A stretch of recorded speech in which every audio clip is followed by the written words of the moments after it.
ಪರಿಸರ ದಿನಾಚರಣೆ ಈ ಒಂದು ವರ್ಷಾನುಗಟ್ಟಲೆ ಪರಿಸರವನ್ನು ನಾವು ಸ್ವಚ್ಛವಾಗಿಟ್ಕೊಂಡ್ರೆ ಶಿಕ್ಷಿಸ್ತಕ್ಕಂಥ ತಮ್ಮೆಲ್ಲರಿಗೂ ದೇವರು ಒಳ್ಳೆಯದು ಮಾಡಲಿ. ಇನ್ನು ಮುಂದಿನ ತಯಾರಿ ಕುಮಾರಿ ಭೂಮಿಕಾ ರಾಠೋಡ್ ಲೋಕ ಪುಟಾಣಿ, ಇವಳು ಕೂಡ 95.57% ಅವಳು ಮತ್ತು ಅವ್ರ ಜೊತೆ ಪಾಲಕರು ಬರಬೇಕು. ಇನ್ನು ಚಪ್ಪಾಳೆ ಮತ್ತು ಶಾಂತತೆ ಇವೆರಡಿದ್ದು ಅಂದ್ರೆ ಕಾರ್ಯಕ್ರಮಗಳು ಬಹಳ ಯಶಸ್ವಿಯಾಗಿ ನಡೀತಾವೆ. ಇನ್ನು ಮುಂದಿನ ತಯಾರಿ ಟ್ರಿಪಲ್ ಸಿಸಲ್ ಕೆಸರುಗೊಪ್ಪ ಉದೋ ಠಾಣೆ ಹಾಗೂ ಸನ್ಮಾನಿಸತಕ್ಕಂತಹ ತಮ್ಮೆಲ್ಲರಿಗೂ ಜೋರಾದ ಚಪ್ಪಾಳೆ ತಟ್ಟುವಂತೆಗೆ ತುಂಬ ಅಭಿನಯಿಸ್ತಾ ಇದ್ದೀನಿ.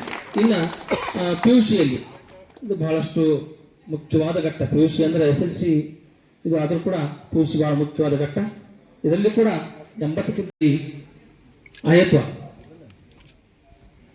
ಇವರೆಲ್ಲರಿಗೂ ದೇವರು ಒಳ್ಳೇದು ಮಾಡಲಿ, ಒಳ್ಳೆ ಸಂಸ್ಕಾರದಿಂದ ಬೆಳೆಯಲಿ ಅಂತಕ್ಕಂಥ ಉದ್ದೇಶದಿಂದ ಈ ಸನ್ಮಾನಿಸಿಗೊಳಿಸಲಾಗಿದೆ. ಜೋರಾದ ಚಪ್ಪಾಳೆಯೊಂದಿಗೆ ಅವರಿಗೆ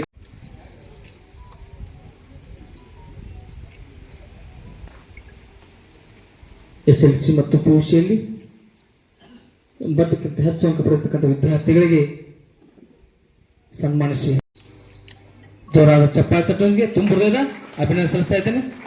ಜೊತೆಗೆ ನಮ್ಮ ಆಚಾರ್ಯಗಿರ್ತಕ್ಕಂಥ ನಮ್ಮ ತುಂಬ ಅಭಿನಂದನೆಗಳು.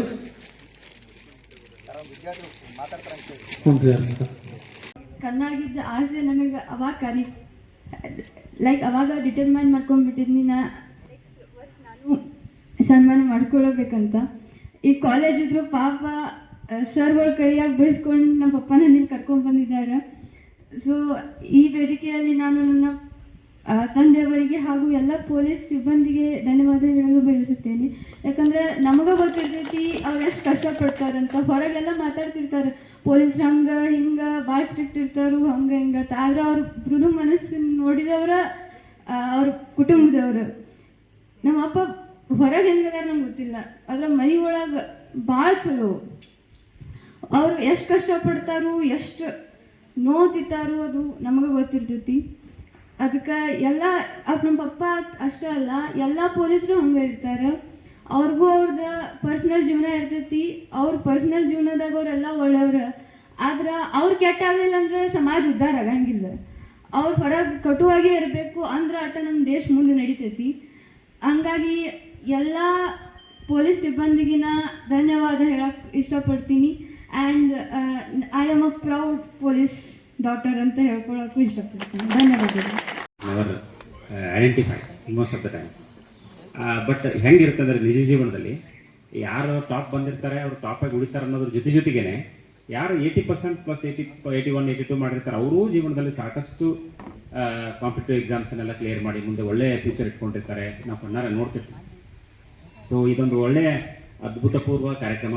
ಯಾಕಂದರೆ ಇಲ್ಲಿ ಭೇದ ಭಾವ ಇಲ್ಲ. ಅಂದರೆ ಸುಮಾರು 80% ಮಾಡಿದವ್ರನ್ನ ಹಿಡ್ಕೊಂಡು ಎಲ್ಲರನ್ನೂ ಸಾಹೇಬರು ಗೌರವಿಸಿದ್ದಾರೆ. ಅವರಿಗೆ ಪ್ರೋತ್ಸಾಹ ನೀಡಿದ್ದಾರೆ, ಅವರ ಪ್ರತಿಭೆಯನ್ನು ಗುರುತಿಸಿದ್ದಾರೆ. ಇದರ ಮೂಲಕ ಅವರಿಗೆ ತಮ್ಮ ಮುಂದಿನ ಜೀವನದಲ್ಲಿ ಒಂದು ಒಳ್ಳೆಯದನ್ನು ಮಾಡಲಿಕ್ಕೆ ಸಾಕಷ್ಟು ಅವಕಾಶ ಸಿಗುವುದರ ಜೊತೆಗೆ ಇನ್ನುಳಿದ ವಿದ್ಯಾರ್ಥಿಗಳಿಗೆ, ಇನ್ನುಳಿದ ಪಾಲಕರಿಗೆ, ಇನ್ನುಳಿದವರಿಗೂ ಸಹ ಇದು ಸ್ಫೂರ್ತಿ ಆಗುತ್ತೆ. ನಮ್ಮ ಮಕ್ಕಳು ಓದಲಿ, ನಮ್ಮ ಮಕ್ಕಳು ಒಳ್ಳೆಯವರಾಗಲಿ, ನಮ್ಮ ಮಕ್ಕಳು ಒಂದು ಒಳ್ಳೆಯ ಸಾಧನೆ ಮಾಡಲಿ ಅನ್ನುವಂಥ ಸ್ಫೂರ್ತಿದಾಯಕ ಕಾರ್ಯಕ್ರಮ. ಇಂಥ ಒಂದು ಅದ್ಭುತ ಕಾರ್ಯಕ್ರಮವನ್ನು ನಮ್ಮ ಸಾಹೇಬರು ಅವಾಗವಾಗ ಮಾಡ್ತಾ ಇರ್ತಾರೆ. ಅವನ್ನ ನೋಡಿ ನಾವು ಕಲಿಯೋದು ಭಾಳಷ್ಟಿದೆ. ಇಂಥ ಸಂದರ್ಭದಲ್ಲಿ ನನಗೆ ಮಾತಾಡೋಕ್ಕೆ ಅವಕಾಶ ನೋಡೋ ಪ್ಲೇಸ್ನಾಗರೆ ಅಥವಾ ನಮ್ಮ ಊರಿನಾಗರೆ ಇಂಥ ಕಾರ್ಯಕ್ರಮಗಳನ್ನು ನಡೆಸಬೇಕಂತೇಳಿ ನಮಗೂ ಪ್ರೇರಣೆ ಆಕೈತಿ. ಆ ದೇವರಲ್ಲಿ ಬೇಡ್ಕೋತೀವಿ ಆದಷ್ಟು ಬೇಗ ನಮಗೂ ಕೂಡ ಇಂಥದ್ದೊಂದು ಕಾರ್ಯಕ್ರಮ ನಡೆಸುವಂಥ ಒಂದು ಅವಕಾಶ ಸಿಗಲಿ ಅಂತ ಹೇಳಿ. ಪೊಲೀಸ್ ಕುಟುಂಬದ ಸದಸ್ಯರು ಅಂದರೆ ನಮ್ಮ ಪೊಲೀಸ್ ಕುಟುಂಬದಲ್ಲಿರ್ತಕ್ಕಂಥ ನಮ್ಮ ಹೆಂಡತಿ ಮಕ್ಕಳು ಎಷ್ಟು ನೋವನ್ನು ಅನುಭವಿಸ್ತಿದಾರಂತ, ಎಷ್ಟನ್ನ ತ್ಯಾಗ ಮಾಡ್ತಿದಾರಂತ ಅರ್ಥ. ನಾವು ನಮ್ಮ ಇಡೀ ಕೆಲಸ ಪೂರ್ಣ ಸಮಾಜ ಸೇವೆಗೆ ಅಂತೇಳಿ 24 ಗಂಟೆ ಮೀಸಲಿಟ್ಟಿರ್ತೀವಿ.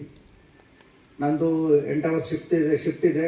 8 ಅವರ್ಸ್ ಮುಗಿದಾದ್ಮೇಲೆ ನಾನು ಮನೆಗೆ ಹೋದರೆ ಇನ್ನು ಮುಂದೆ ನಾನು ಯಾರು ಮಾತಾಡ್ಸಲ್ಲ ಅಂತೇಳಿ ನಾವು ಯಾವತ್ತೂ ಅನ್ಕೋಕ್ಕೆ ಬರೋಂಗಿಲ್ಲ.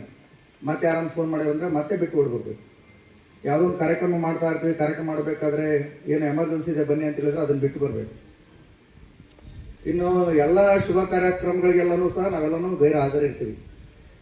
ಅದರ ತಂದೆಯ ಅನುಪಸ್ಥಿತಿ ಅಥವಾ ತಾಯಿಯ ಅನುಪಸ್ಥಿತಿ ಮಕ್ಕಳನ್ನು ಎಷ್ಟು ಕಾಡುತ್ತೆ ಅನ್ನೋದನ್ನ ಆ ವಿದ್ಯಾರ್ಥಿನಿಯರು ಮಾತಾಡಬೇಕಾದ್ರೆ ನಾನು ತುಂಬ ಫೀಲ್ ಮಾಡ್ಕೊಂಡೆ.